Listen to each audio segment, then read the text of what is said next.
जब मैं 14 वर्ष की थी तभी मेरी माँ इस दुनिया से चली गई। उस समय मेरी जिंदगी में एक खालीपन आ गया था जिसे शब्दों में बयान करना मुश्किल है। हर रोज मेरी आंखों के सामने माँ की यादें आती, उनकी हंसी, उनकी बातें, उनकी ममता। लेकिन अब सब खत्म हो चुका था। 2 साल बाद मेरे बड़े भाई अमन की शादी हो गई और उसकी पत्नी नेहा हमारे घर में आ गई। नेहा भाभी ने मुझे माँ का प्यार दिया। वह हर छोटी बात का ख्याल रखती थी। कभी ऐसा नहीं हुआ कि मैं उनके प्यार की कमी महसूस करूं। घर की जिम्मेदारी, पिता राजेश का बिजनेस और रोजमर्रा के काम नेहा भाभी ने इतनी सहजता से संभाल लिए कि घर में फिर से रौनक लौट आई। कुछ साल बाद नेहा भाभी भी एक प्यारी सी बेटी सिया की माँ बन गई। सिया हम सबकी जान बन गई। मैं और सिया जल्दी ही गहरे दोस्त बन गए। घर में हर तरफ खुशियां थीं। सब कुछ सामान्य और सुखद लग रहा था। अब मेरी शादी की तैयारी चल रही थी। घर में खुशियों का माहौल था। सजावट, मिठाइयाँ, गहने और नकद के इंतजाम में सभी लगे थे। अमन भैया और नेहा भाभी चाहते थे कि मेरी शादी में कोई कमी न रहे। पापा और अमन भैया अपने बिजनेस में व्यस्त रहते थे। घर की जिम्मेदारी नेहा भाभी संभाल रही थी। लेकिन इसी बीच कुछ ऐसा हुआ कि हम सब अंदर तक हिल गए। कभी सपने में भी नहीं सोचा था कि हमारे साथ ऐसा होगा। शादी के लिए घर में काफी नकद और लाखों के जेवर रखे गए थे और जैसे हर शादी में होता है, कुछ लोगों की गंदी नजरें घर में पड़ती हैं। हमारे अच्छे बिजनेस की वजह से लोगों को अंदाजा था कि घर में नकद और जेवर होंगे। रात लगभग 12:30 बजे की बात थी जब अचानक दरवाजे की घंटी बजी। अमन भैया ने दरवाजा खोला और तभी 4 लोग जिनके चेहरे पर मास्क और मंकी कैप थे घर में घुस आए। उनके हाथ में लाठी और बंदूक थी। उन्होंने अमन भैया के सिर पर बंदूक के कुंडे से जोरदार वार किया। भैया बेहोश होकर वहीं गिर पड़े। मैं और सिया अपने कमरे में मस्ती कर रही थी। नेहा भाभी किचन में काम कर रही थी। पापा अपने कमरे में। डकैतों ने तेजी से पापा के कमरे में घुसकर सारे जेवर और नकद ले लिए। पापा को कमरे में बंद कर दिया। उनका मोबाइल फोन भी छीन लिया। मेरा मोबाइल चार्जिंग में था और नेहा भाभी का मोबाइल उनके कमरे में ही था। हम किसी से संपर्क नहीं कर सकते थे। नेहा भाभी ने किचन से देखा कि अमन भैया बेहोश पड़े हैं और उनके सिर से खून बह रहा था। नेहा भाभी का चेहरा डर और चिंता से लाल हो गया। उन्होंने जोर जोर से चिल्लाना शुरू किया, लेकिन कमरे की खिड़कियां हाइनल की तरफ नहीं खुलती थीं। केवल नेहा भाभी ही सब कुछ देख सकती थीं। डकैतों ने बहुत फुर्ती से किचन का स्लाइडर दरवाजा बाहर से लॉक कर दिया। नेहा भाभी किचन में ही बंद हो गई। हमारे कमरे की कुंडी भी बाहर से लगा दी गई। हम दोनों कमरे में बंद हो गए। एकाएक डकैतों ने हमारे कमरे का दरवाजा खोला और हमें जबरन गाड़ी में बिठा लिया। हम दोनों जोर जोर से चिल्ला रही थीं। अमन भैया बेहोश पड़े थे। पापा कमरे में थे और नेहा भाभी भी हमारी कोई मदद नहीं कर पा रही थी। तभी नेहा भाभी ने पूरी ताकत से चिल्लाया, छोड़ दो मेरी बेटियों को। तुम्हें जो चाहिए सब ले तो गए, लेकिन मेरी बेटियों को बख्श दो। लेकिन डकैतों ने उनकी एक नहीं सुनी। उन्होंने हमें गाड़ी में घसीटा और निकलने लगे। जैसे ही नेहा भाभी ने पूरी ताकत से माता रानी को पुकारा, काली माँ, मेरी बेटियां मुसीबत में हैं, उन्हें बचाओ। आज आपको धरती पर आना ही पड़ेगा। मेरी बेटियां मेरी जान हैं, उन्हें कुछ भी मत होने देना। नेहा भाभी के स्वर में पसरा हुआ डर, माँ की चिंता और अटूट विश्वास झलक रही थी।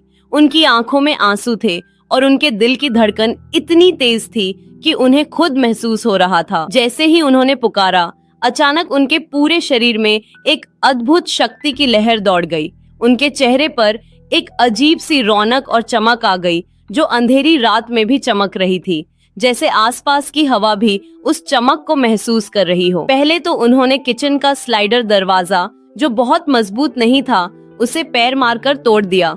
लुटेरे घबरा गए। डकैतों के चेहरे पर अविश्वास और डर साफ झलकने लगा। वे सोच भी नहीं पा रहे थे कि एक साधारण इंसान इतनी शक्ति कैसे दिखा रहा है।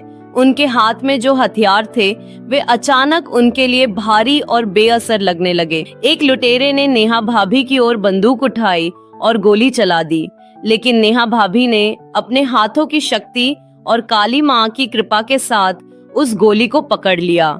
उनके हाथों में जैसे एक अदृश्य शक्ति ने ऊर्जा पैदा कर दी और गोली हवा में उड़ गई, जैसे कभी चली ही नहीं हो। नेहा भाभी ने एक हाथ में अपनी बेटी सिया को गोद में उठा लिया और दूसरे हाथ से अदृश्य शक्ति से गाड़ी को रोक रखा था।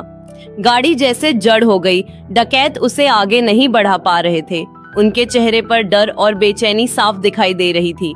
सिया की छोटी सी चुप्पी और उसकी भयभीत आंखें नेहा भाभी के दिल को और तेज झकझोर रही थीं। नेहा भाभी ने अपनी बेटी को जोर से अपने सीने से लगाया और धीरे धीरे उसको सांत्वना देने लगी। डरो मत मेरी बच्ची, सब ठीक होगा। काली माँ तुम्हारी रक्षा कर रही हैं, तुम सुरक्षित हो। डकैतों ने गाड़ी से बाहर निकलने की कोशिश की, लेकिन नेहा भाभी की अदृश्य शक्ति और उनके भयभीत आग भरी नजरों ने उन्हें जड़ में बैठा दिया। चारों लुटेरे एक जगह सन्न रह गए। उन्हें कुछ समझ ही नहीं आया कि क्या हो रहा है।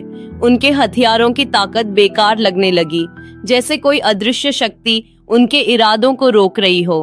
वे धीरे धीरे घबराकर पीछे हटने लगे और विनम्रता से कहने लगे, माता रानी, हमें माफ कर दो, हमने बहुत बड़ी गलती की है, हम कभी ऐसा नहीं करेंगे।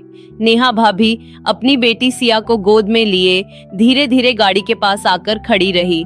उनकी आंखों में आंसू थे, पर चेहरे पर एक अद्भुत शक्ति और शांति थी। वह बार बार अपनी बेटी की ओर देख रही थी, उसे जांच रही थी कि वह सुरक्षित है या नहीं। सिया ने भी अपनी माँ की आंखों में विश्वास देखा। उसने हाथ फैलाकर अपनी माँ को पकड़ लिया और जोर जोर से कहा, मम्मी आप ठीक है ना, हमें कुछ नहीं हुआ ना? नेहा भाभी ने अपनी बेटी को सीने से लगाए रखा और धीरे से कहा, हाँ बच्ची, सब ठीक है, काली माँ ने हमें बचाया, अब तुम सुरक्षित हो। इधर मौका पाकर चारों डकैत भाग खड़े हुए। धीरे धीरे रात का डर हट गया। नेहा भाभी धीरे धीरे होश में आई। उन्होंने देखा कि सिया उनके सामने सुरक्षित खड़ी है। उनका शरीर थका हुआ था, पर उनके हाथ पर त्रिशूल का निशान उभर आया था। यह निशान उनकी भक्ति और काली माँ की शक्ति का प्रत्यक्ष प्रमाण था। हम सब, मैं, सिया, पापा और अमन भैया उनके पास आए। हम सब ने जोर जोर से रोते हुए नेहा भाभी को गले लगाया। घर में एक अजीब सुकून का माहौल था। यह डर और संकट के बाद का सुकून था जो काली माँ की कृपा से आया था। नेहा भाभी ने धीरे से कहा, मैं नहीं जानती कि यह सब कैसे हुआ, लेकिन आप सब सुरक्षित हैं, यही सबसे बड़ी खुशी है। काली माँ ने हमें बचाया। हम सब ने पूजा करके माता रानी का धन्यवाद किया। उस दिन मैंने जाना कि एक माँ अपने बच्चों के लिए कुछ भी कर सकती है। उसकी पुकार से ईश्वर भी धरती पर उतर सकते हैं और ईश्वर कभी उसे खाली हाथ नहीं जाने देता। तो दोस्तों, ये थी आज की कहानी। अगर आपको ये सफर अच्छा लगा हो तो कहानी की बगिया को जरूर सब्सक्राइब करें। अगली मुलाकात नई कहानी के साथ होगी। तब तक के लिए नमस्कार, क्योंकि कहानियों का सफर कभी खत्म नहीं होता और यही है कहानी की बगिया की पहचान।